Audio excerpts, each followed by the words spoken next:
Well, good afternoon. My name is Bill Purcell, and I'm the director of the Institute of Politics, and it's my great pleasure to welcome each of you to the John F. Kennedy Jr. Forum. The Institute of Politics is very proud of this forum. We're very proud of our Fellows Program. We're very proud of our student leadership, many of whom are in this room today. But today I think it's important for me to say how very proud we are of the Harvard Political Review. On this occasion of its 40th anniversary, our panel discussion is intended to shed light on the intersection of journalism, the political process, and the public interest. 222 years ago, Thomas Jefferson expressed his opinion on this subject. He wrote, and I quote, "Were it left to me to decide whether we should have a government without newspapers or newspapers without a government, I should not hesitate a moment to prefer the latter." Jefferson's position was unequivocal. But believing here at the Institute of Politics that these may not be the only two choices that we have brought together a distinguished panel to discuss the press and the public interest. To introduce our panel and set the stage for our discussion, today we have the leaders of the Harvard Political Review. William Leiter is the current editor-in-chief of the HPR. Will is a senior, concentrating in social studies and writing a thesis on Friedrich Nietzsche. After graduating, Will plans on returning to the San Francisco Bay Area to work in public service. Zoe Orrell is the managing editor of the HPR. She's a senior concentrating in history and literature and writing a thesis on Sherlock Holmes. After graduation, Zoe hopes to work towards a master's in British literature, then law school with a focus on international law. Please join me in welcoming Will and Zoe.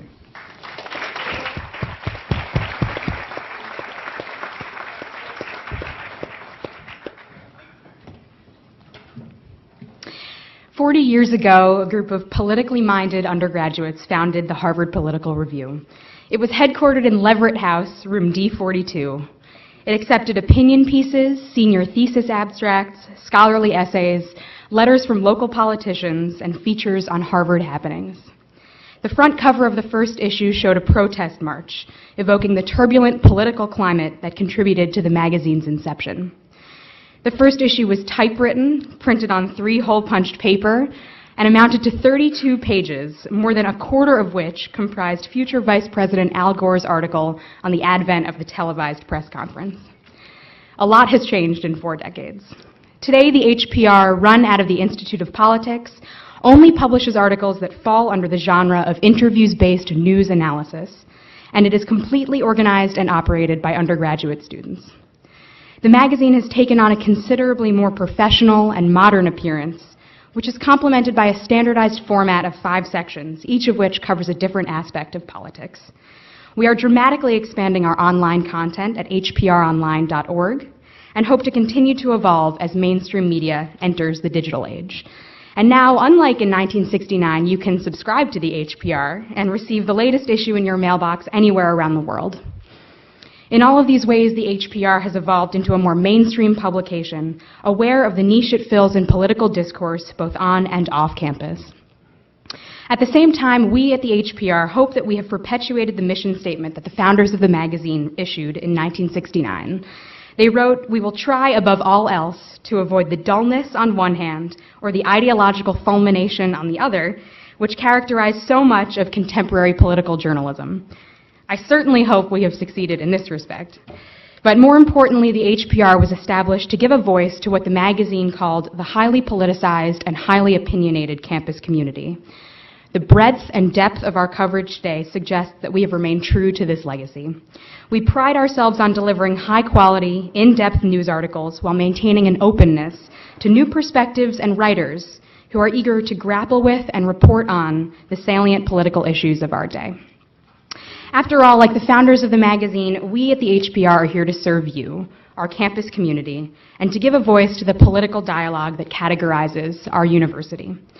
To celebrate 40 years of service to this campus, the HPR staff has read through all of our archives to produce a special 40th anniversary issue of the magazine that I hope all of you will enjoy and appreciate. I want to thank you for joining us today in celebration of this exciting milestone at this panel discussion on the press and the public interest.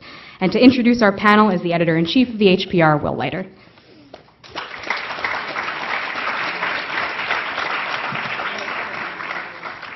Thank you, Zoe. Thank you to everybody for coming out and joining us today. I have the honor of introducing our esteemed panelists. Beginning on your left, Rick Burke started at the New York Times over 20 years ago as the night editor in the Washington Bureau. He was the national political correspondent for over a decade, covering Congress, the White House, and national politics before becoming the Washington editor. Now, Rick is an assistant managing editor at the New York Times. He was an IOP fellow in the spring of 1997 and is a member of both the IOP's Senior Advisory Board and the HPR's Advisory Board. Alex Burns joined Politico in 2008 as a reporter. He has appeared on Greta Van Sustren's On the Record, CBS's Early Show, and Bill O'Reilly's Radio Factor. Alex graduated from Harvard in 2008 with a degree in history and literature. He was a member of the IOP's Student Advisory Committee and was an exceptional contributor to the Harvard Political Review, serving as the U.S. editor and then editor-in-chief. And he is currently the magazine's alumni advisor. Sewell Chan has been a reporter for the New York Times since 2004. He is currently the bureau chief of City Room, the Times' local news blog. He previously covered public transportation and City Hall, and before that was a staff writer at the Washington Post. Sewell also graduated from Harvard in 1998 with a degree in social studies and received a master's degree in politics from Oxford University, where he was a Marshall Scholar. And finally, E.J. Dionne is a columnist for the Washington Post, writing on national policy and politics. Before joining the Post, he spent 14 years at the New York Times covering politics and also served as a foreign correspondent. He is a university professor at Georgetown, a senior fellow at the Brookings Institution, and has been a frequent commentator on National Public Radio, ABC's This Week, and NBC's Meet the Press. E.J. is the author of a number of books, including Why Americans Hate Politics, They Only Look Dead, Stand Up, Fight Back, and Sold Out. He graduated from Harvard in 1973, writing for the nascent Harvard Political Review while he was here, and was a Rhodes Scholar at Oxford, earning a doctorate in philosophy in 1982. And most importantly, he is a valued member of the HPR's Advisory Board. And on your far left is our moderator, Marilee Schwartz. Marilee joined the Washington Post in 1979 as a researcher and quickly moved on to the national staff. After covering politics, she became congressional editor in 1992, national political editor in 1996, and deputy business editor in 2006. Marilee was an IOP fellow in the fall of 2007. I was actually lucky enough to be one of her liaisons, and I see some others in the crowd. And she returned to Harvard the next year as the Kennedy School's visiting Edward R. Murrow Lecturer on the practice of the press and public policy. She is also a member of the HPR's Advisory Board. And I'm now going to hand it off to Marilee. Thank you, Will. It's really, really special for me to be here, to see so many of you in the audience that I got to know either as a teacher or a fellow and have remained friends. And it's also a pleasure to be with this panel. I can honestly say I like every one of them. I've known some of them a very long time, and I suspect you can figure out which two those are. And but the others are very special friends, and it's great to be reunited with all of them. And the whole idea of where we are now in political journalism, all the changes in the media, the values that have, I think, sustained many of us and defined our careers are in some ways being deeply challenged. And where I thought I would start tonight, this afternoon, and just to reassure everybody, I'm going to put out certain words that I promise you that we will tackle.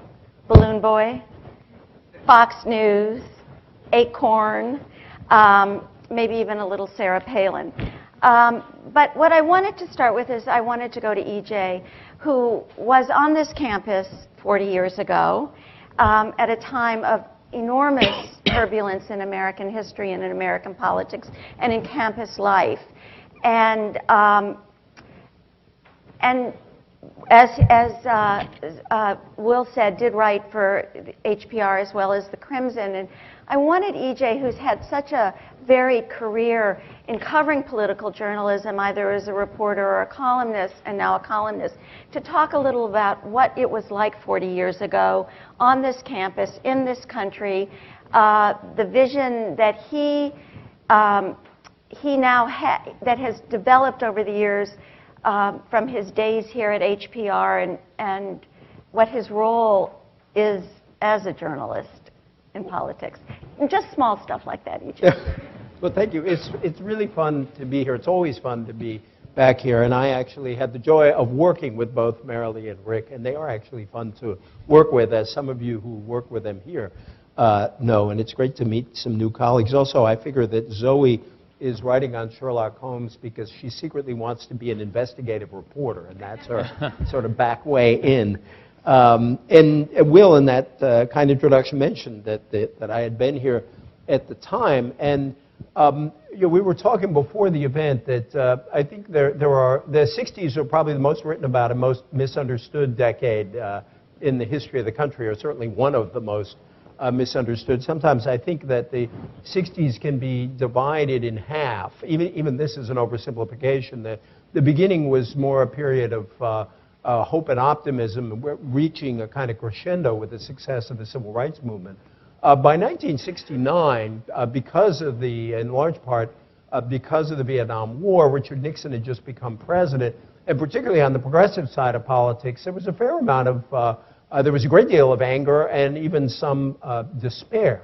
This campus had a very active left.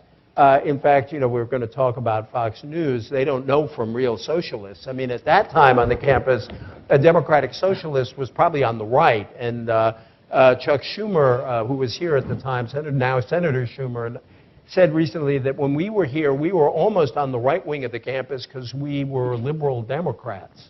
And so that gives you a sense of where things were. And what was interesting about the Harvard Political Review is that it occupied a very different space even at that time. By the way, we've got to commend the Harvard Political Review. It looks a whole lot better than it did back in those days. And we could, if we wanted, talk about the revolution in graphics and printing, but we probably won't go there.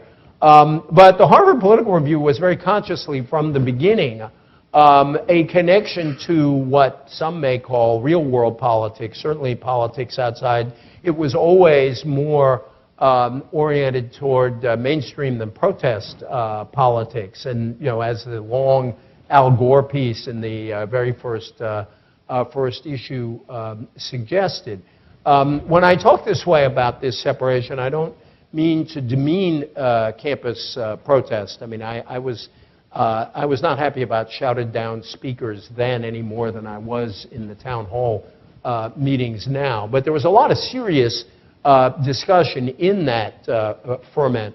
But I think the review sort of began with its feet firmly on the ground of the debates that you might have outside of a college campus. And I think it's kept itself there for 40 years, and as I say, and looks a whole lot better doing it now than it did when it started.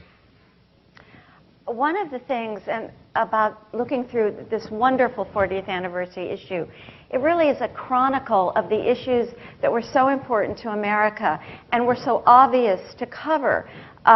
Zoe had said in her essay in the back that HPR has come of age now and has realized there's certain things that it cannot do or chooses not to do, rather than and to focus on what it believes it does best and serves its readers best. And I want to turn to Alex Burns, who most recently, just a year and a half ago, was the editor of that and has now gone to a whole new form of political journalism, and to talk a little bit about that course that he took and what Politico is trying to accomplish. Sure. Well, thank you, Marilee, and thank you to the IOP and to my fellow panelists. It's humbling to be in this forum with folks far, far more distinguished. As Marilee said, I'm now working at Politico. I was at HPR about a year and a half ago. I think that one of the things that EJ just spoke about that's really distinctive and special about HPR is that it doesn't try to cover everything. It is in so many ways a destination. In so many ways, it's a destination for people on campus who aren't necessarily interested in a sort of generalist perspective on what's going on here, but want to talk in a very specific and narrow and detailed way about what people on campus are thinking and talking about national politics. That obviously connects in a certain way to what it is that Politico does now. I think that when When I started working at HPR, it was the fall of 2004. And in some ways, I guess you could draw a comparison to the late 60s in terms of there being an unpopular war, a competitive election, a sort of restive electorate, but there's no comparison in the level of engagement among young people. I think that it's easy to forget now that the reason why it was so surprising that Barack Obama reaped such a benefit from the youth vote was because 4 years before it was sort of conventional wisdom that young people didn't turn out to vote. And so at the time, HPR was a real destination, I think, for people on campus who wanted to get more involved with the broader issues of the day than they could necessarily at the Crimson. They wanted to think maybe more dispassionately than you could in the college Democrats or college Republicans. And the IOP has always been a place for those people to go, and the HPR is the place where you come here when you want to write. And Politico? Well, Politico is, I don't want to be so presumptuous as to be present myself as a spokesman for Politico, but I do think that what has translated fairly easily from my experience at HPR to my experience at Politico is that these are both publications for people who are obsessed almost to an unhealthy degree with politics. There are certainly folks who read Politico who work in politics, who for whom the issues that are covered in Politico really are the issues that they encounter in the workplace. But there are far, far more readers of Politico than there are people who work in professional politics. And I think I'm going to go out on a limb and guess that there are some folks here in this room who don't necessarily work in professional politics, may be college students right now, who are readers of the publication. And the fact is there's just a constituency out there that wants far more political news than they could have gotten a couple of years ago, even from the cable networks, which are now this example of sort of swarming, obsessive, some people say demeaning coverage. You couldn't get that a couple of years ago. That's where the demand for Politico came from. I think it's in many ways a similar reason why there's a market, a readership for HPR on a campus like this. Of course, everybody in this room knows that you can't be obsessed with politics to an unhealthy degree. No, there's no such thing. I wanted to ask Sewell, who is also part of a semi-new creation at the New York Times of thinking about covering local politics. And lately in the news, over the last 6 or so months, there's been a lot of discussion about the diminishment of resources to cover local news, be it state government, be it city hall. A reporter told me, and I may be a little off at this, that the Richmond Times-Dispatch used to have varying times between 5 and 12 reporters covering the state legislature. They're now down to 1 or 2. And we all know that wherever you all may be from, that your local newspaper, your state newspaper, it doesn't have a presence in Washington. They may not be putting a lot of energy into the city hall meetings, the education board meetings. And Sewell, while the Times, of course, has not retreated on any of that, the Times is obviously looking for new ways to bring that relevancy to readers. And I just thought you might discuss your blog and what you're trying to accomplish with that. Sure. I think it's a pleasure to be here. Is this microphone on? Yes? Okay. Paul Starr wrote an essay for the New Republic. He's a professor of sociology at Princeton a few months ago that I thought was very insightful on this question of the diminishing resources for state and local news coverage. And he predicted that that reduction could very well lead to an increase in corruption. Some studies have suggested that when reporters go away and the watchdog function that they carry goes away, it really does bring the greater risk that people will be misusing public money, for example, and doing other things they shouldn't be doing. In some ways, I think that's an even greater risk at the local and state level than it is at the federal government. The federal government, I'm sure, needs as many watchdogs as it can, and the decline of the Washington press corps is a whole other phenomenon. But I think it's especially a big problem at the local level when you don't have a reporter going to the water board meeting or the school board meeting. At the New York Times, we've been fortunate that we have not retreated at all in our commitment to New York City, in particular New York State. But as Marilee points out, we are trying to respond to the readers in a different way.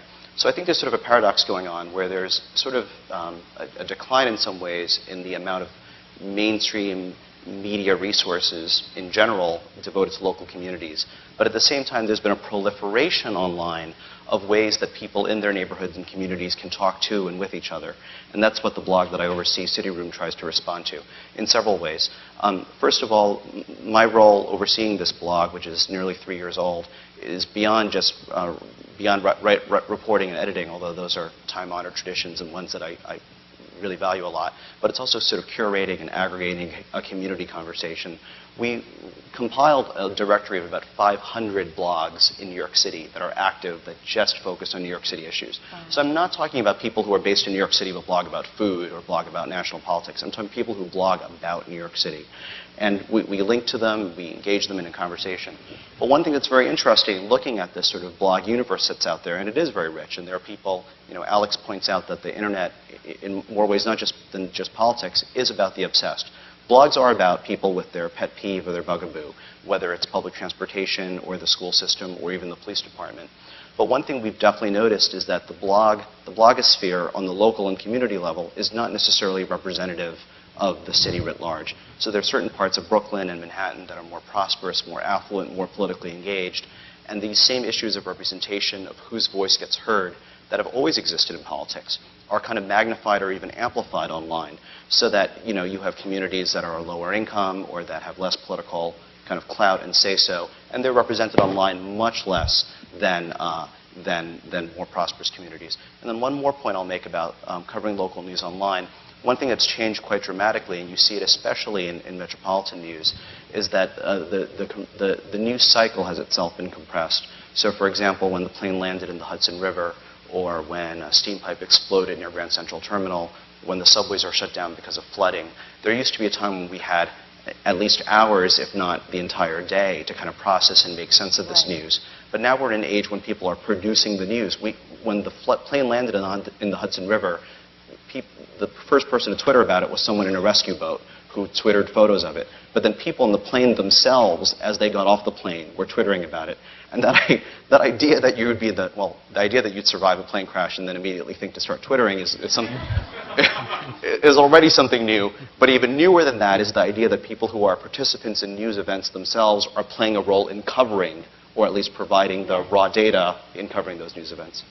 I remember, this is so long ago, during the first Gulf War, and I had the TV on, it was night, and I forgot his name. He was the stud. The Scud Stud. Yeah, the Scud What was Stud. his name? He moved to Canada and then... Arthur Kent. Right. So this is something that I think EJ and Rick and I have really seen become the norm.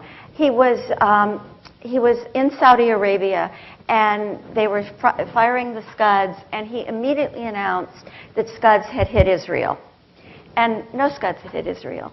And I thought, my God, he's just emptying his notebook onto TV, onto national TV, without anybody checking it. And this is now starting to happen every day on the blogs and in different ways.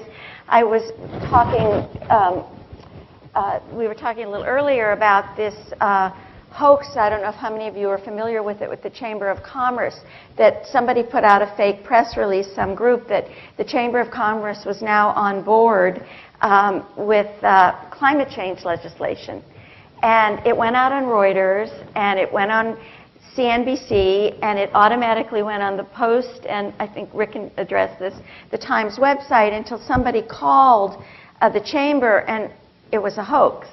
So I think there's so much pressure now, particularly someone in Rick's position who's both overseeing an entire newsroom, worrying about the rush to be first, but also to be accurate. And I just wanted to know how you can deal with those stresses. We were talking a little earlier about Acorn and how the mainstream press was chided by not responding to Fox soon enough on Acorn, a story that that fond of.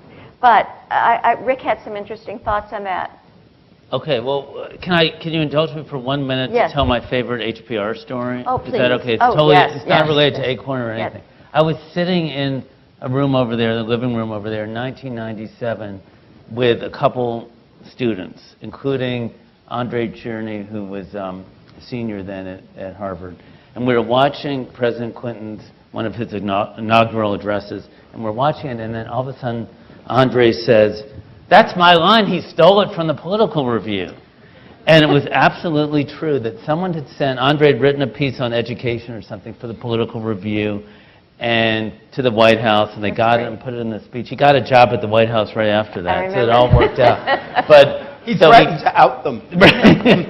But anyway, that just, to me, that speaks to the long, Yes.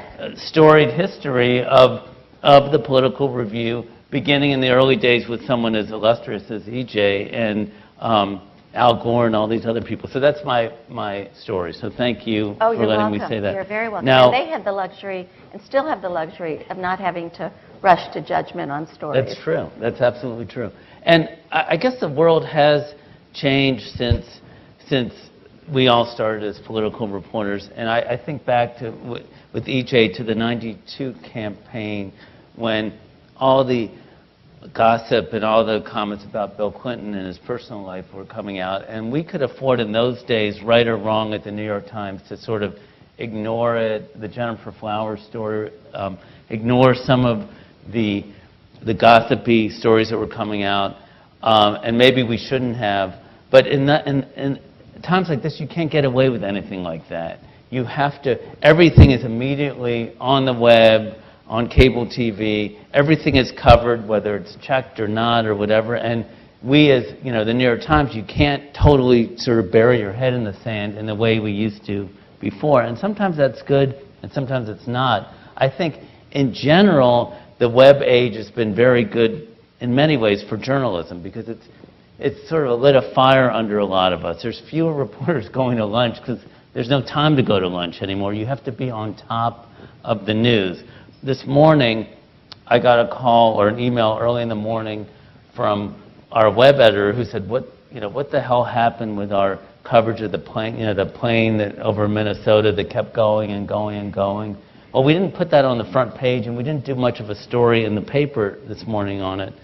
And we should have been more on top of it. Other publications should have been more on top of it too. But in the old days, we would have shrugged and said, we screwed up the first night, we should have done more. It happened late, we should have done more.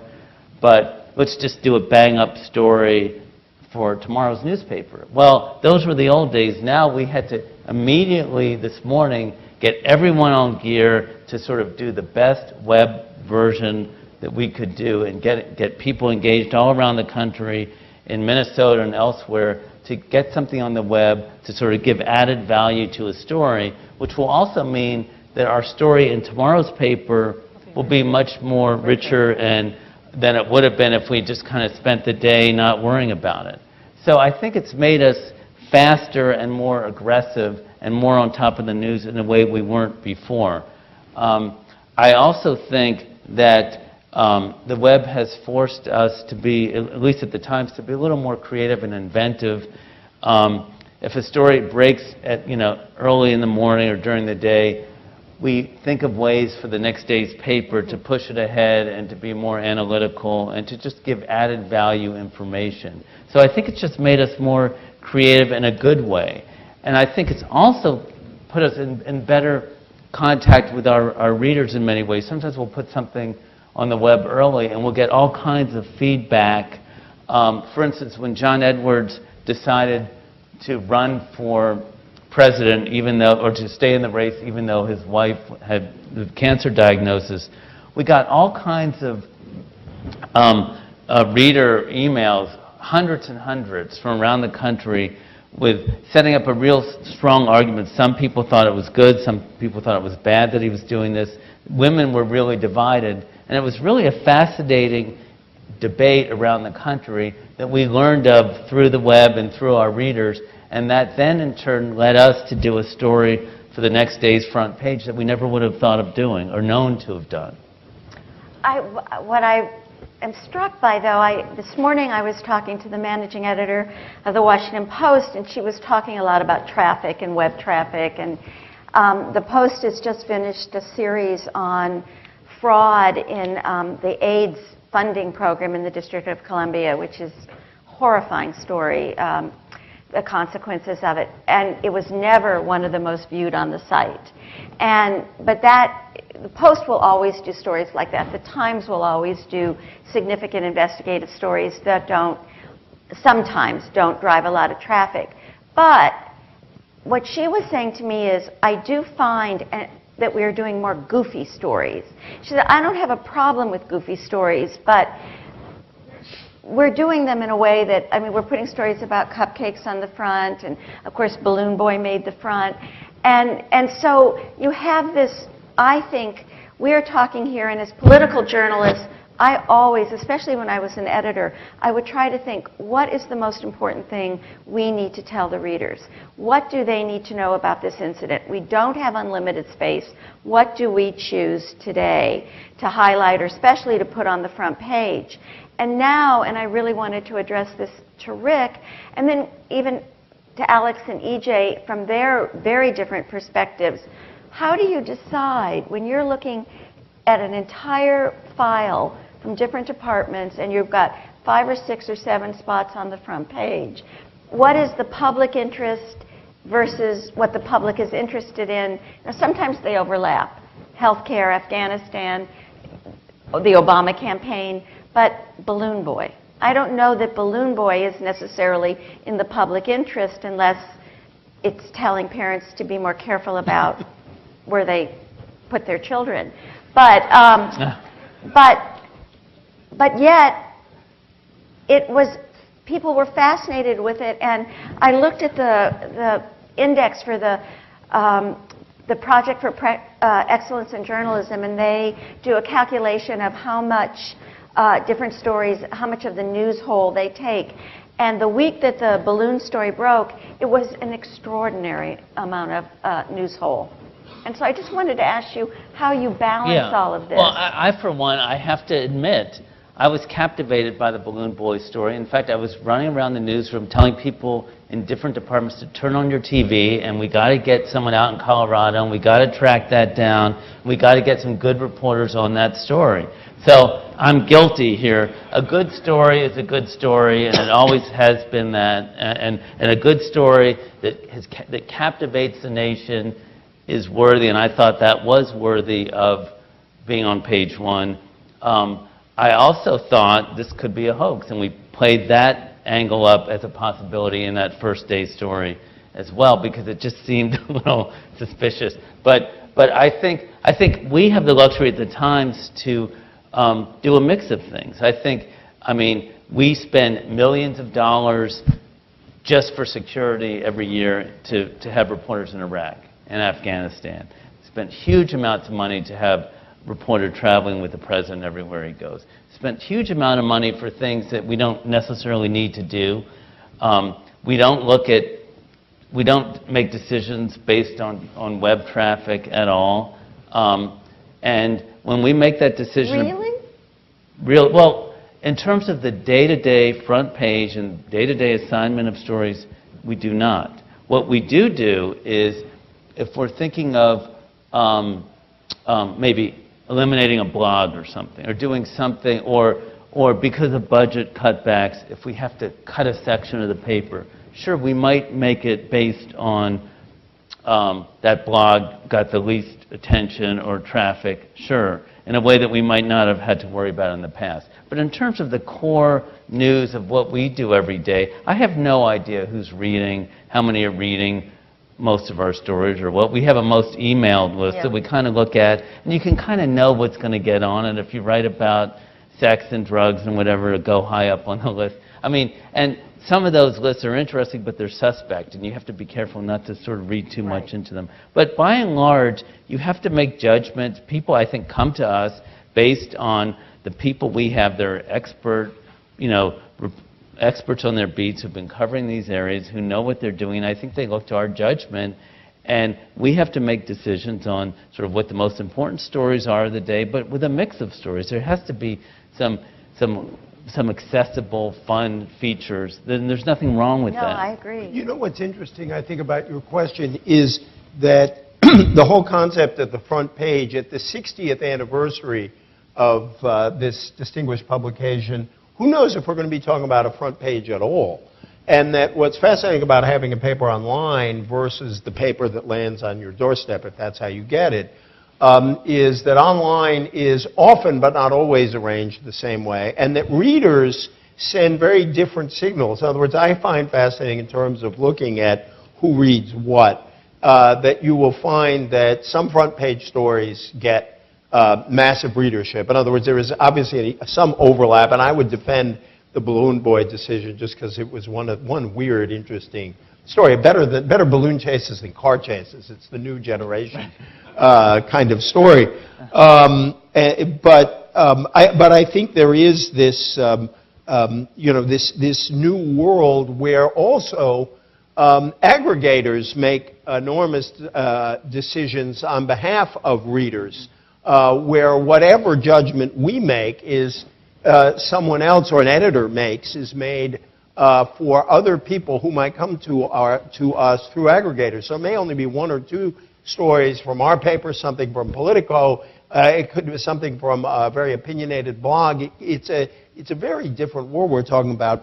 It does seem to me that online is privileging opinion in a way that was not the case before. That again, if you look at most read lists, which is obviously good for people in my line of work at the moment, but it's not clear what incentives that's going to create to invest in news.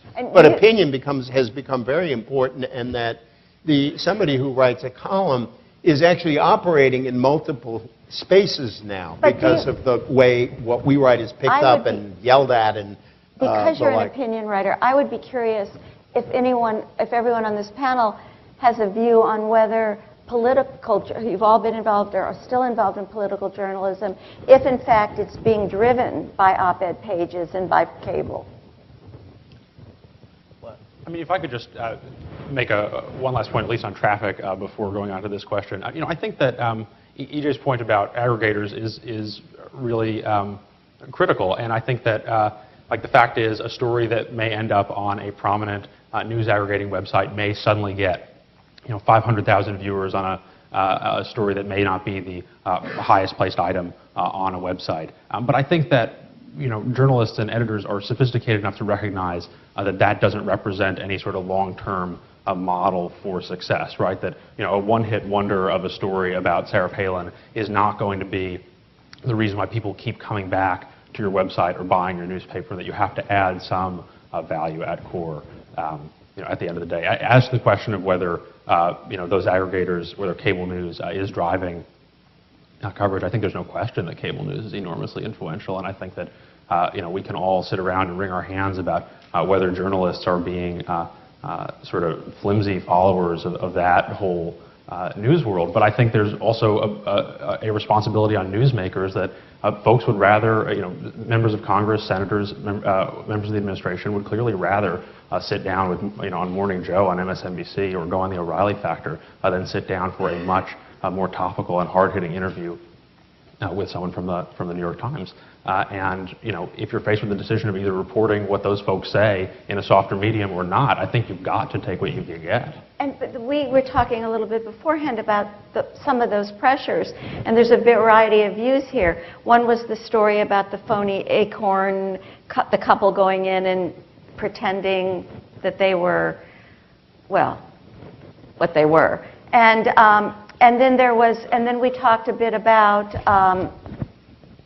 well, the Acorn. You two had very different views on Acorn, and that the Post and the Times were slow and apologized, and I wondered why it was even a story, or was it only a story because Fox flagged it every single day? I mean, when did Politico pick it up?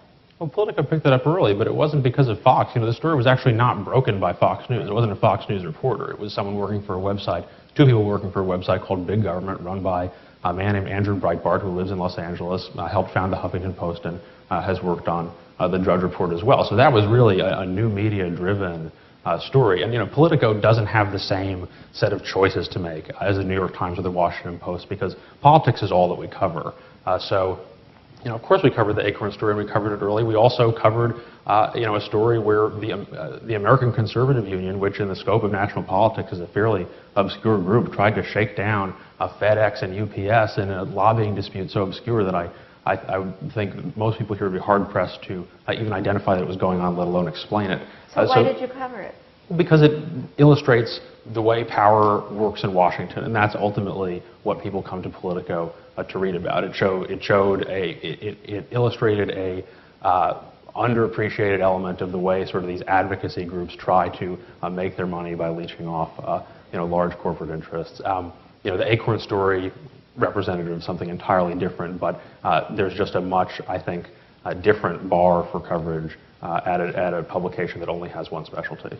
I think, first of all, I don't think we apologize for our coverage of Acorn. We said in a public editor's column that we should have been faster off the mark in our covering of it. And I would agree with that. I didn't think it was like an amazing, huge story, but I thought there were real questions about how Acorn operates that were out in the public arena, that people were talking about, that people were reporting on, and I thought we could have jumped on it sooner, not as a big page one story, but I thought we should have been more aggressive, not because Fox was hammering away at it, but just because it was a worthy story. I think we have an obligation to not just write about it because everyone else is writing about it, but sort of make an independent judgment, and I thought we could have made an independent judgment quicker, but I don't think it was the end of the world.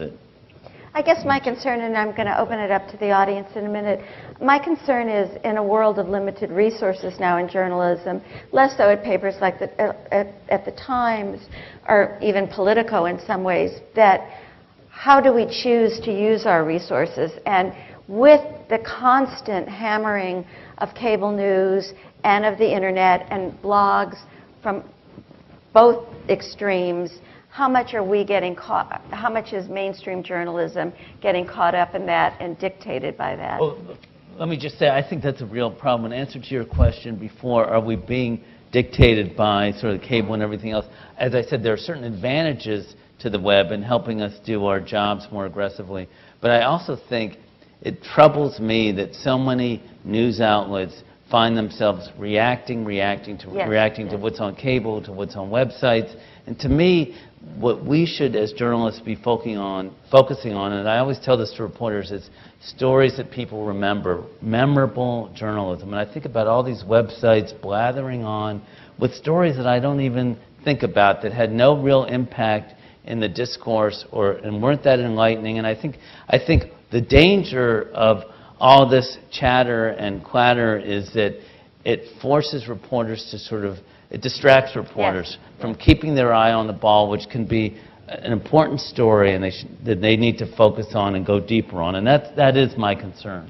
I was really surprised by the apologetic tone of both the Times and the Post on the Acorn story, because I don't think there was anything wrong with the way it was covered. No one has attacked the press, and they certainly haven't apologized for, say, not covering that American Conservative Union story. And I don't recall the press saying editors saying we don't pay enough attention to the left after it took ages to cover the Downing Street memo story in Iraq. And I just think there is this tendency on the part of editors, I think because where the papers are located, perhaps, that there's they look over their right shoulder a lot more than they look over their left shoulder, and partly that's because the right has been at the business of press criticism for 30 years, and I think the left is trying to catch up. Some of the lefty blogs, Media Matters, are going after the press from the other side. But my own view of bias is that if there is a mainstream media bias, it tends to be a class bias, a bias of the educated upper middle class, which means that it's often rough to be either a religious conservative preacher or a union shop steward. I think it's a kind of culturally liberal, economically conservative bias, but not this other bias. And that Fox News should not set people should feel no obligation to chase these stories. They should check them out. It was reported eventually. That was fine. Acorn is not the most important story in the world. And there's been very little about all the other stuff Acorn actually does that is not questionable. Questions, please line up. Identify yourself. Don't make a speech. Ask a question.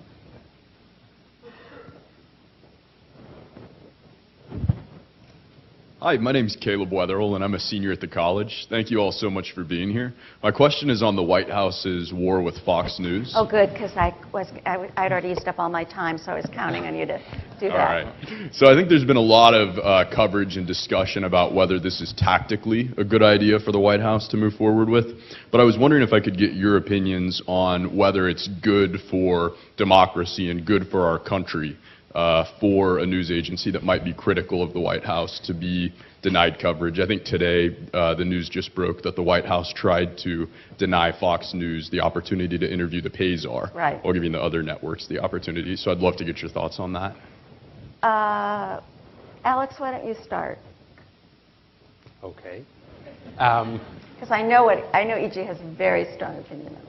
Well, let me, I guess, I think you're right that most of the conversation is focused on the tactics because, it is tough to, come out and sort of pass judgment on people who are, many of whom really are sort of conscientious folks in the same profession. And I think that if there is a disturbing element to the White House targeting Fox in this respect is that there's not really, they aren't really drawing a public distinction between, a guy like Glenn Beck and someone like Chris Wallace who, is on level, hosts an excellent Sunday show, or someone like Bret Baier who every night hosts a, straight up evening newscast in a way that you actually can't find anywhere on MSNBC's programming.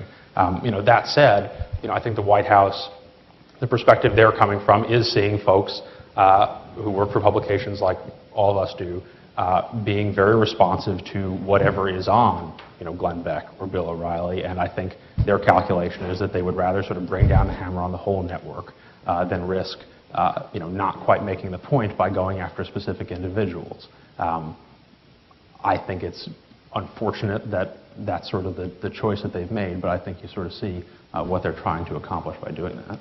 E.J.? Well, first of all, it's worth remembering Fox News is the network that reported that Barack Obama went to a madrasa. That happened not to be true, and that I think that that the bulk of Fox News is, in fact, a highly opinionated, political, conservative. It comes from a point of view. And so as a general matter, I think what the White House is actually doing, it's in response to this Acorn business, which is its message is not to Fox News. Its message is to the mainstream media saying, don't treat Fox News as if it were the New York Times or the Washington Post or any number of other places. Treat it as a highly politicized, Republican-oriented medium. And I don't think it should surprise us that a White House is trying to influence this. The war on the so-called liberal media began in the Nixon administration, and it had a lot of effect. It helped create more conservative writers on op-ed pages. Now, where the White House, I think, made a blunder yesterday is that, as I understand it, Major Garrett was the guy they kept out. Now, Major Garrett happens to be a legit, a good news reporter, actually a good person, too.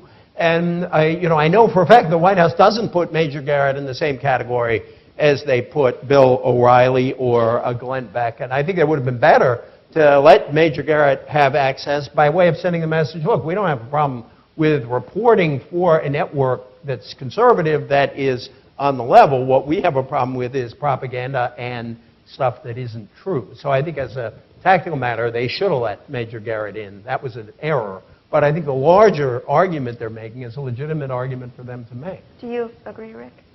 I think, as E.J. said, there's a whole history of, administration shutting out reporters. I've always thought that was a bad thing, but that the White House would argue, I think, that Fox is an extension of the right-wing attack machine on Obama, and so they don't put Fox in that same category.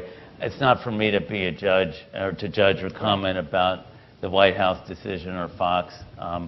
All I can say from my perspective is we cover Fox, we cover the White House as sort of evenly as we can, and we call out Fox when we think they've crossed the line. And you call out MSNBC? Mm-hmm. Absolutely.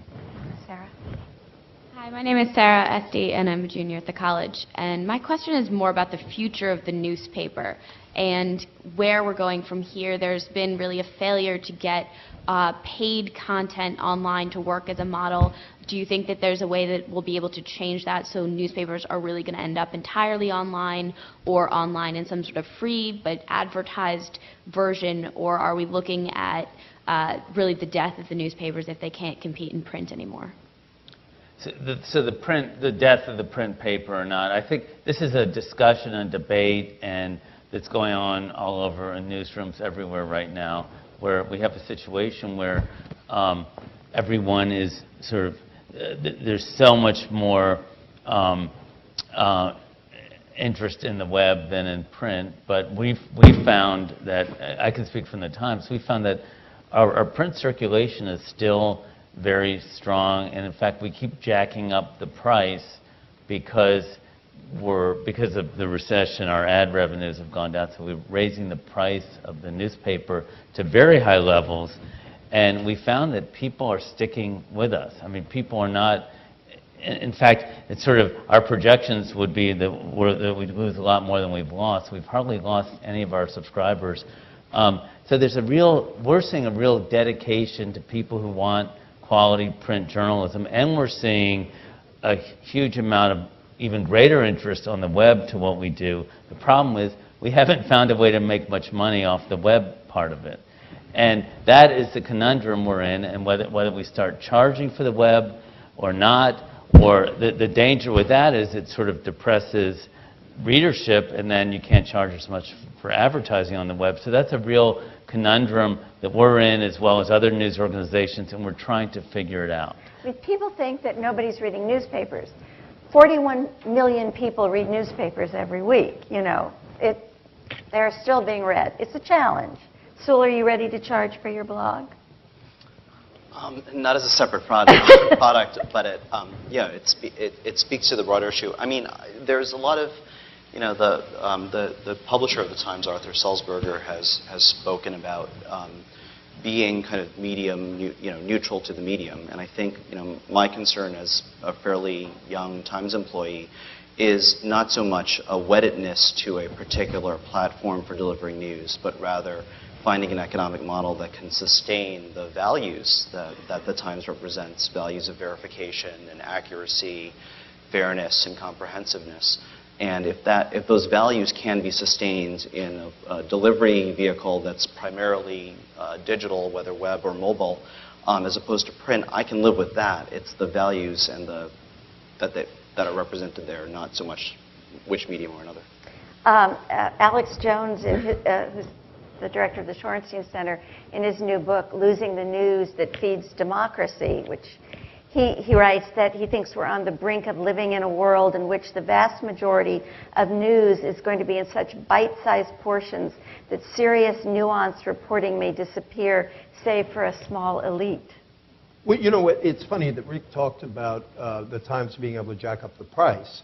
And I think that what we may be moving toward is a more European model, yeah, that's what where we're going to lose the massness of newspapers as in terms of the print part.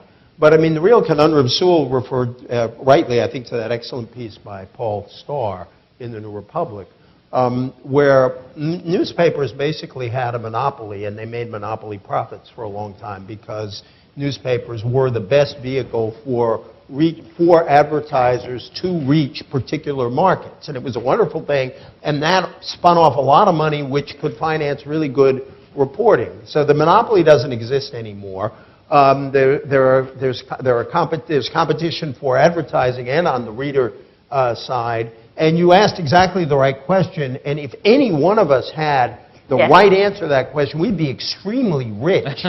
Because at the moment, every newspaper is struggling to figure out where do you find that new revenue? And it's there. No one's there yet. As somebody who still has a legacy of working at the New York Times, still owns probably more stock in it than I should. Rick, I hope you figure this out. Will? Hey, I'm Will. I'm a senior at the college. So it seems to me that there's a tremendous amount of misinformation in the public, issues like death panels in regards to healthcare legislation or President Obama's status as a citizen. And it seems this might be a partisan perspective, but that this is mostly rightward-leaning misinformation. And I'm wondering to what degree you think this is a result of reluctance on the part of the news media to weigh in when reporting a story and say that this accusation or this claim being made by politicians or by this figure is a lie or is false or rests on a bad interpretation or a made-up interpretation of a law. And if media outlets are reluctant to do this because they don't want to appear too partisan and they just want to say, Democrats say X, Republicans say Y. And if media outlets are doing this, do you think they have an obligation to step in and more strongly say, and this accusation is wrong? I would like both Alex and Rick to address that, how Politico handled the death panels and the responses of members of Congress, the right wing, and how it kept, or the birthers, and how it kept going. What did you all do? Well, gosh, I was not personally involved in covering the death panels, but certainly we did cover that claim, and we covered the responses to that claim. I think that we were fairly clear that the president is not proposing to set up some kind of tribunal to decide whether your grandmother lives or dies. But I think Politico assumes a certain sophistication about politics from its core readership, and so to cover the fact that Congresswoman Michelle Bachmann, for example, a Republican of Minnesota, would repeat the death panel's claim, for a group of readers who are aware of the context for that claim, that it sort of comes from the far north, from Sarah Palin's Facebook page, and has taken on a life of its own. The fact that Michelle Bachmann would repeat it is a notable fact in and of itself. I don't think that we've hedged about whether or not it's accurate. I will say here that I do think it's a little easy for media critics to point to stats about how many people believe in death panels, how many people believe the president is not a citizen, and say, God, where's the media on this? Because people have always believed insane things, regardless of what the media tells them. There is still a non-zero percentage of people in this country who think that the 9/11 attacks were an inside job. I think that that's been pretty extensively debunked, and not in a partisan sense. I think that every reporter in the country, except for maybe some guy with a video camera who fancies himself a reporter and lives in his parents' basement, would feel pretty comfortable saying that that is not what happened 8 years ago. But these issues persist all the same. And why? Well, let me just say, to the point about blaming the media for misguided public opinion, I point to the whole sort of economic catastrophe that we've gone, and everyone writes us, where were you? Where was the media? Why didn't you warn us about this? And we then give them the 25 or 30 front page stories we wrote warning about all this, as did the Washington Post, as did the networks doing documentaries warning about what was happening to the economy. So sometimes we unfairly get blamed for things. But I do share your concern about information that gets out, repeated and unchecked. And you know what it is? It's lazy reporting. Lazy reporting and commentators that are going out that aren't really reporters, that aren't journalists. And that really what troubles me when I turn on some cable stations, people that have no business, spouting out information as if it's fact, sort of coming at it from a partisan point of view, whether it's from the left or the right, and just perpetuating sort of misinformation. It really drives me nuts. I think we have an obligation, the responsible press has an obligation to call people out, and politicians and organizations, whatever, when they're giving out wrong information, whether it's in a campaign commercial or a debate or a speech, whether it's the president, whether it's a Republican, Democrat, whatever. That's our obligation, and it's easy not to do that.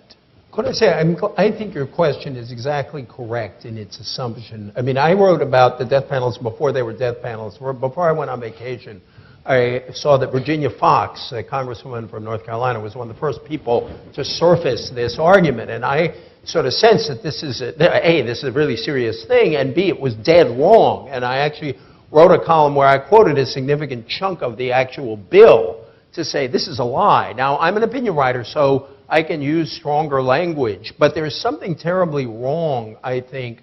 I think that there's great fear that if there is a sort of partisan battle and one side starts lying, I think there's a great concern on the part of the papers that what kind of language do you use to call out the lie. I always keep an extreme example in the back of my head of what journalists, whether opinion writers or not, shouldn't do. You shouldn't print the sentence, a spokesman for Mr. Hitler denied he was an anti-Semite. You know, that's just not true.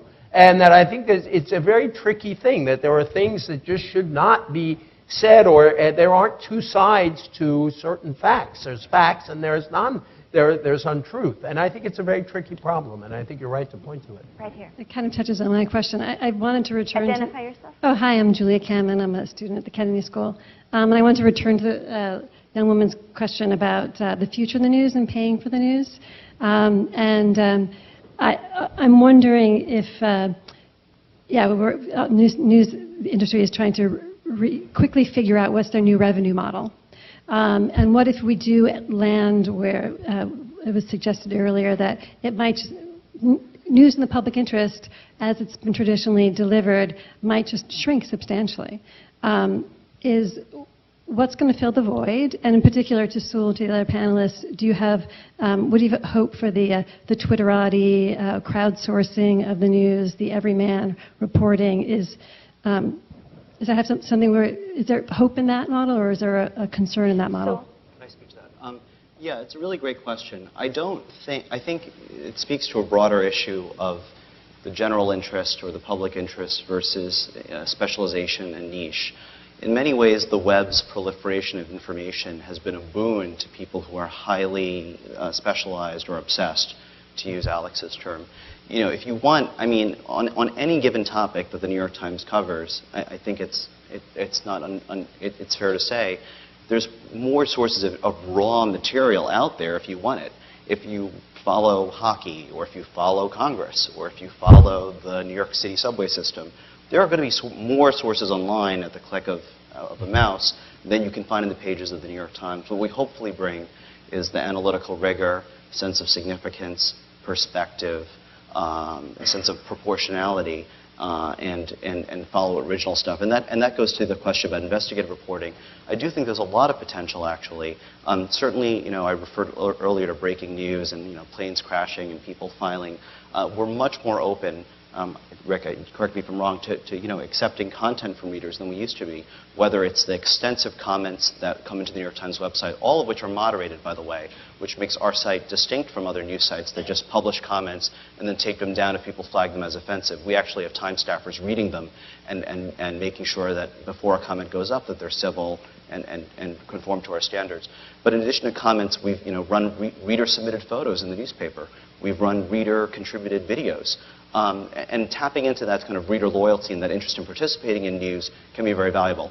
Now, where I think that breaks down in a way is when it comes to accountability and investigative journalism, where some of the most morally significant stories that help us govern ourselves better in a democratic society, for a lot of that you need people who really have the time and the resources to devote themselves to a beat and to get to know it very, very well and to develop sources. So I think, you know, crowdsourcing can be helpful if there's a huge document that's been released, or to ask your readers to help read through a 2,000-page bill. I'm kind of in favor of that. You know, I think about, well, I'm not in favor of that, excuse me, not in lieu of your reading the 2,000-page bill. But if readers find something within the 2,000 pages and bring it to your attention, that's not a bad thing. I'm not saying be lazy and don't read the 2,000 pages. But it is a very different, you know, I think about the Pentagon Papers case. I wasn't around during that time. But I think about how the reporters, you read these legendary stories about the reporters and editors who gathered to sift through tens of thousands of pages of material that had been leaked. You know, nowadays it would have been a very different thing. They would have been published as a PDF online, and you would have had hundreds of thousands of people, you know, sorting through different chapters and reaching their own conclusions. We can't be close to that. But that doesn't mean that we cede to the readers the responsibility for going through the material. Hi, my name is Vanu. I'm at the School of Public Health, and Nick Kristof from the Times spoke with us a couple weeks ago about his work dealing with the oppression of women and girls worldwide, and he mentioned that he thinks journalists and media more generally does a great job of covering what happened yesterday, but not such a great job covering what happens every day.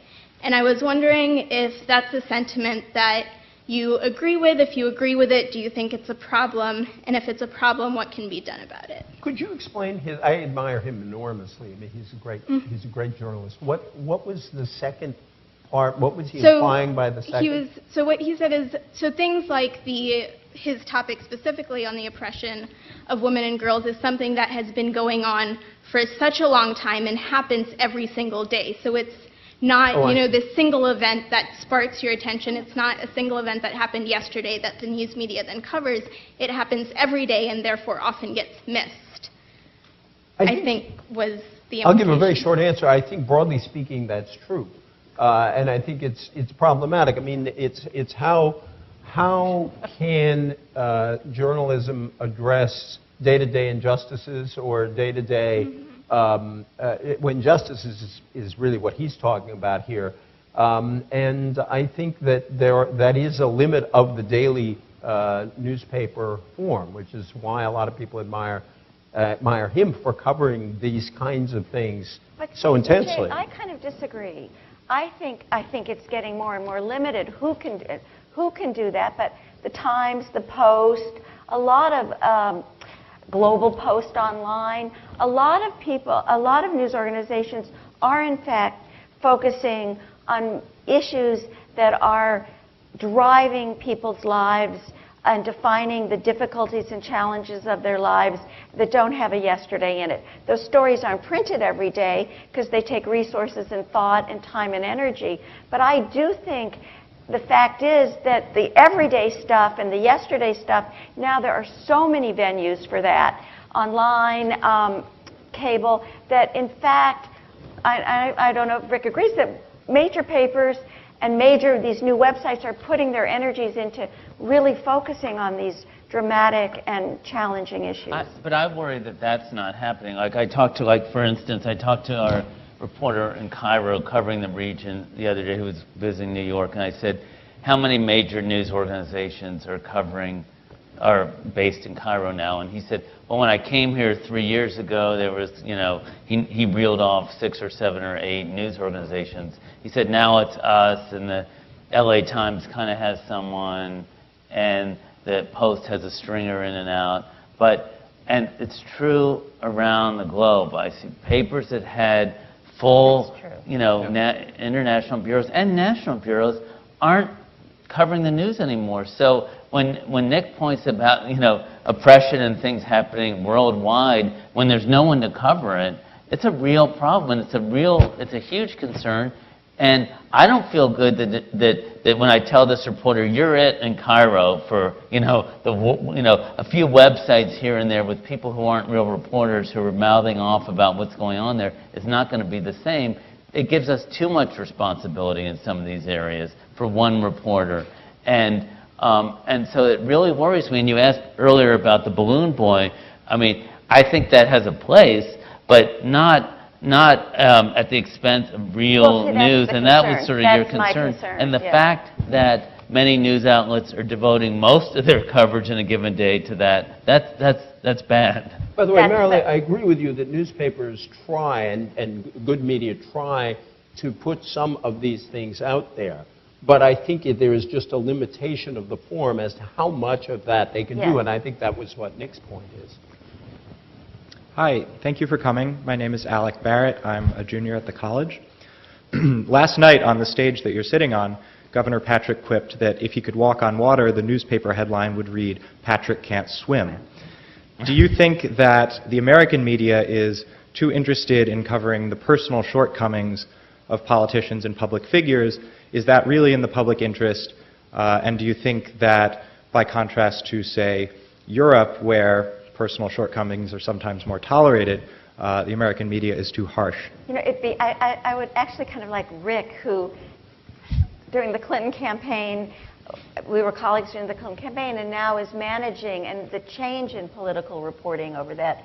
How would you address that question about our focus and the amount of time and energy we put into that? Well, I think by nature of political reporting, we're not going to just write stories saying everything's rosy. It's our obligation is to write about, to underscore, point out shortcomings and problems that politicians may have, as well as, their strengths and weaknesses.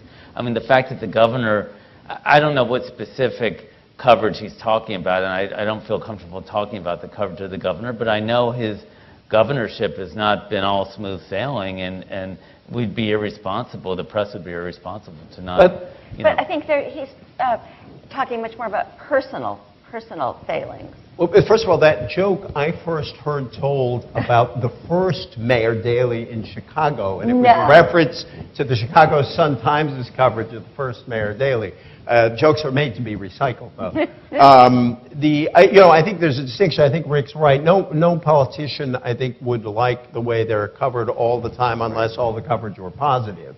On the personal side, I think there is a real debate about how much very personal stuff should be covered. I lean on, I call it the conservative side. I don't know how properly that might be rendered, where there's a limit to what I really want to know about a politician's personal When I was an life. editor, I called it the prissy side. But I just have to share this one Bill Clinton story, where I was at a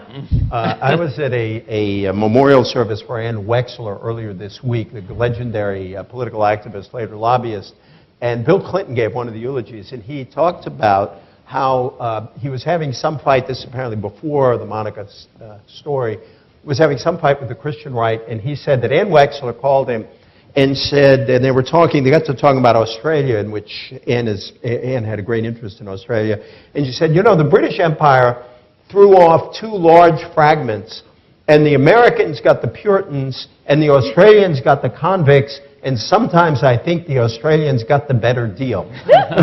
I'm sorry, could I just, before we move on, I do think it's worth sticking up a little bit for coverage of politicians on the personal level. That I think it's very convenient for. I don't really like Rick know exactly what Governor Patrick was referring to, but I think it's very convenient for politicians to pretend that unless it directly pertains to the time they spend in the office or the way they use public resources, it's completely irrelevant to the news. And I think that you see every time some major sex scandal breaks, the press contorting itself into these hilarious rhetorical shapes, trying to argue, well, we're not really interested in Mark Sanford because he had a secret Argentine mistress. We're concerned about Mark Sanford because he wasn't in communication on his BlackBerry. And who knows what could have happened in the state of South Carolina during that time. Of course we're concerned about the mistress, right? So, let's stop pretending that we're not interested in their personal life. Let's stop pretending that people don't have personal, emotional relationships with politicians. And I think it makes sense on some level. Obviously, marriage is a complicated thing. People have their vices, and there is a level at which, if someone had an alcohol problem 20 years ago that they kicked, maybe that's not so relevant. But, the governor of Nevada, since the day he was inaugurated, has been paralyzed by a divorce lawsuit that has very much affected the way he governs. Obviously, Governor Sanford, the rest of his term is virtually useless. The governor of New York, David Paterson, the day after he took office, had to admit to having used cocaine and had he and his wife had a series of affairs, and it just matters in the way they're perceived by the public and to what extent they're taken seriously by their colleagues. But there's something very random about the way it gets covered. I mean, I don't know how I should say this, that if every problem of this sort by every politician ever got, always you had to cover them all, we wouldn't even have room for Balloon Boy. I mean, that there is, that there is something kind of, now Sanford, did a number of things that brought attention to this particular story. But I think if there had been a problem with his wife and that he had an affair and you hadn't had all this elaborate stuff, I don't think it would have gotten the kind of public attention it did. I mean, you said it yourself, I think rightly, that what really made it a legitimate story in the end was all this other stuff that related to governing. But you're right to mention governing. Because a lot of, other stories just never get published. Well, I think this is one of the places where the public interest and what the public is interested in are completely compatible. Rick. Right. I mean, it's tricky here, but my newspapers, devoted enormous resources into covering Elliot Spitzer and going to a prostitute, but he went to a prostitute and he broke the law. I mean, to me, that's pretty clear cut, the governor of New York. But a lot of these are as EJ said, there's so many politicians out there with private lives that we're not going to wait outside the bedroom, to see what they're doing, unless it somehow feels relevant. But EJ should talk about, you have to mention your famous Gary Hart quote. Yeah, well, I am the person to whom Gary Hart said, "Follow me around, you'll be bored." And so I probably thought about this and I didn't follow him around. But someone else did. But somebody else did, and they happened to break the story on the same day my magazine piece landed on doorsteps. It's very complicated, and that's why I've thought about this a lot over too long. I've thought about this too much for too long. But it's bothered me that there was a kind of barrier that fell in that period, and I've never been persuaded that we are better off that barrier fell. I think that there's that there are areas of private life that are private. I used to be on this side even before the Gary Hart thing in some of the internal seminars. Remember, we used to run at the New York Times, and that there are a lot of ways in which I think this sort of, quotes, journalism is fun, interesting, but I'm not sure it's worth the time or is constructive. But can I make a very quick just observation? Yes. The standard of public and private shifts, though. I mean, just the issue of politicians' drug use. We've gone from, yes, but I didn't inhale, to Obama saying, I did inhale, and that was the point, to Bloomberg saying, yup, and I enjoyed it, which he then later apologized for because he didn't want to be seen to be encouraging people to smoke pot. But, there's generational changes going on where this group would be much more accepting than... Sewell is exactly right, and 5 years earlier, I wouldn't have even asked the question that led to that Gary Hart answer. So, I'd already crossed the line by asking that question, so I think you're absolutely right about that. Sam, you get to ask the last question. I'm Sam Barr. I'm a junior at the college. So, EJ, you said earlier that one of the perks of being an op-ed columnist is that you can call a lie a lie. It seems to me that the flip side of that is that you can use your longer leash to actually spread and create lies. Not you have one in mind? I do. It's not yours, but actually your colleague. Thank God. George Will, who has said some rather misleading or untrue things about global warming recently. And so my question is, are op-ed columns fact-checked? Because I know as a columnist for the Crimson that if I wanted to write something untrue, I could get away with it. Is that true for you? And if it is, should it be? I love fact-checking. I mean, I have before I've had some great personal assistants, and even before I subject my column to the regular fact-checking process, when I tell them be ruthless and vicious with me, both on the way I write and on facts, and that I believe profoundly, and then I'm fact-checked a couple of times along the way, so I really have no excuse when I make a mistake. So I do believe in rigorous fact-checking. I'm going to forget more than I should about the George Will controversy. I mean, I think it was aired very publicly in terms of, and I think this is one of the things that is very good about online debate, including sometimes when it comes back to bite us, which is that there is an opportunity to go back to the original documents to say a lot of people can look at the same document and say, was this quoted correctly? And that in Will's case, I think he had some defense about why he said it that way. I mean, I'm in a difficult position here because I disagree with George Will on a lot of things, and I happen to like him, and so that's where I am. But there was I think you are in a world now where you're going to get called out on something like that in a way that you would not have been called out even 5 or 10 years ago. That is a constructive thing. But I think most of us in the opinion world really try hard not to get our facts wrong. I love being criticized for my views. There's one guy who keeps posting, and he calls me the comb-over midget. Midget I can live with. A comb-over really bothers me. But but I think it's fine. My favorite email was, "Dear Mr. Dionne, are you as dumb in person?" And now you can answer that question. But I think being called out is a great thing. But anyway, I think that we don't have a right to reshape facts. We should be held to exactly the same standard as somebody on the news page. All right, I'm going to break my last question because Zoe, as the managing editor of HPR, gets to ask the last question. Hi, so my question is about the stories that you've covered. You've all kind of alluded to stories you've covered that you thought have been interesting and things like that. But I'm wondering what the stories you've covered have been that you've thought have had disproportionate political impact and why that might be. Is it the nature of the reporting? Is it the nature of the subject matter? What is it that you think is useful about those particular stories? Well, disproportionate, do you mean disproportionate to their value of the subject matter? Either that, perhaps it was something unexpected, that it made waves that you didn't foresee, or that you just thought it had incredibly significant political impact, and why that might be as well. Rick? I'm trying to think. I mean, it made waves in a way that I didn't expect. There was the one Bush thing that I'm trying to remember God, I'm getting so old now.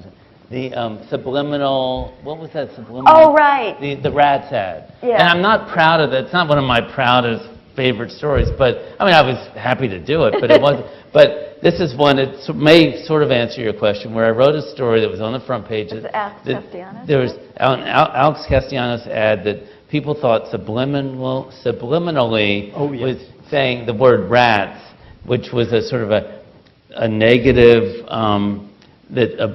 Bush ad about Gore, and I wrote this story. It was kind of a funny story. It wasn't, it was sort of halfway tongue-in-cheek, halfway serious. I don't know if you ran it really slowly, you could see the word rats. And anyway, so I wrote the story, and it had my God, it was like this international sensation for days, if not weeks. Now it's urban legend. And it froze the political discourse. It's all, Bush was asked about and Gore was asked about, and that was sort of an early introduction to how TV and the web and everything can just go way out of line on something. I remember the morning that appeared, I was in New York. I lived in Washington. I was in New York at the hotel gym, and I was on the Stairmaster, and I looked up at all the TVs, rats. Every network was doing it. And that's an example. I mean, I've done things that I'm, again, more proud of, but it's sometimes people just run with the story, and it's sort of, I thought it was overkill. Not by me, but by everyone else. Alex, something more recent. I know you've had one. I don't know what you're referring to. I obviously don't have the same record of covering major stories as everyone else on this stage. I would say maybe the most educational story that I worked on with the John Ensign affair, which maybe is where part of my interest in that particular question comes from. The Washington Post was first out with the news that he was going to announce that he had an affair. Politico was the first out with the news that it was because he was being blackmailed. Which was sort of an interesting introduction into what it is that lets us all feel comfortable about covering someone's personal life, right? That suddenly, because there was the threat of criminal activity, now we can talk about what happened in the guy's bedroom. That's the one I was thinking. Okay. Sewell? The only example that comes to mind for my personal experience is a story I wrote that ended up on the front page about how aides to Mayor Bloomberg were making changes to the city's policies regarding food stamps and how hard or easy it was to get food stamps. And basically the decision had been made at a lower level, but it was a pretty significant decision. And when we reported it, and we were the only ones to have it, it kind of caused a furor within City Hall. And the mayor ended up backtracking, and because he hadn't really been fully briefed on it, or at least hadn't fully realized the implications of his decision, ended up reversing course. And I wonder a little bit if the attention we gave to it, in a way contributed to the mayor changing course. It's not something I can control, but it's a very interesting dynamic. EJ? Well, Rick Burke once told me I was the first reporter to take Newt Gingrich seriously. That's true. That's and of course the Gary Hart story. And then the Gary Hart story. Probably the column I wrote that got the most attention was a column I wrote the week after Katrina called "The Bush Era is Over." And I think this is totally self-serving, but what the heck. In June of 2004, about 2 months before he gave the convention speech, I said that America should keep an eye on Barack Obama. So I feel pretty good about that one. So I'll actually offer one, which was the most unusual kind of response. I can't even remember why I was assigned this story. I think it was in 1990 around the Illinois it was primaries, congressional primaries. And there was a very contentious member of Congress, Gus Savage. I'm sure E.J., help me describe Gus Savage. He's African American. He was very divisive. How's divisive? Yeah, that's divisive. well said. Anyway, so I was actually not assigned to do any. I think I was assigned to do like an update on where various congressional races around the country were incumbents in jeopardy. And in reporting the piece, I found a tiny little reference to, it was a radio report where Gus Savage had given a really nasty anti-Semitic speech, a big rally anti-Semitic, and two very distinguished members of the Black Caucus and of Congress are there. Charlie Rangel, who is still in Congress, and Bill Gray, who was from Philadelphia and was at that time the chairman of the Black Caucus. And they did not leave the rally. They did not speak up after it. And I tried all afternoon to get their offices. I told them I was going to write about this. And so it was a very small story in the Washington Post. But the next day, the Chicago papers went wild about it.